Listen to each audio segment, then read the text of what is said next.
এই আপনাদের উপস্থিতি আমাদেরকে অনেক বেশি কি সাহস শক্তি দুটোই জুগিয়েছে, কিন্তু এটা আমাদের সবসময় প্রয়োজন।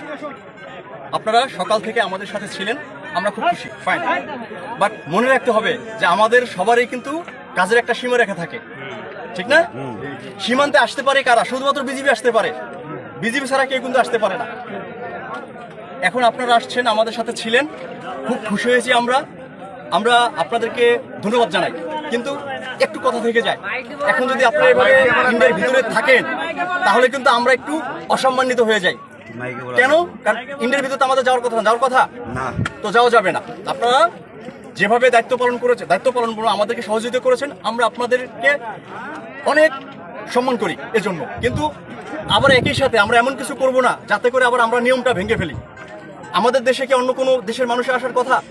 তাদের আসার সুযোগ নেই। একইভাবে আমরা যারা বাংলাদেশি তাদের কিন্তু ইন্টারন্যাশনাল বাউন্ডারি ক্রস করার অধিকার নাই। তো আমরা অনেক সময় ভুল করে ফেলি না? এই ভুলটা করা যাবে না, ঠিক আছে? তো আপনারা আমাদেরকে সাহস দিয়েছেন, শক্তি দিয়েছেন, আমাদের সাথে ছিলেন। ইনশাআল্লাহ আমরা আপনাদের কাছে কৃতজ্ঞ। একই সাথে আমাদের কাজটা একটু আমাদের মতো করে যদি করার সুযোগ দেন তাহলে সলিউশনটা একটু ভালো মতো হবে। কিভাবে হবে? আমরা তো অনেক কিছু জানি, প্রসেস জানি, ঠিক না? যেটা আপনাদের জানার কথা না, কারণ আমাদের ট্রেন করা হয়েছে এইভাবে। তো ইনশাআল্লাহ আমাদের কাজটা আমরা সুন্দরভাবে করতে পারবো। আপনারা আমাদের উপর আস্থা রাখেন, বিশ্বাস রাখেন। আমাদের প্রতি আস্থা আছে, বিশ্বাস আছে? যদি আস্থা বিশ্বাস থাকে আমাদের সাথে আপনারা থাকবেন। এখন আমি আপনাদের অনুরোধ করব, একটু এই ইন্ডিয়ার এলাকার কাছ থেকে আমাদেরকে দূরে চলে যেতে হবে। আপনারা বাসায় চলে যান, যখন প্রয়োজন হবে আবার আপনারা আসবেন, কিন্তু এখন আর আপাতত দরকার নেই। কারণটা কি?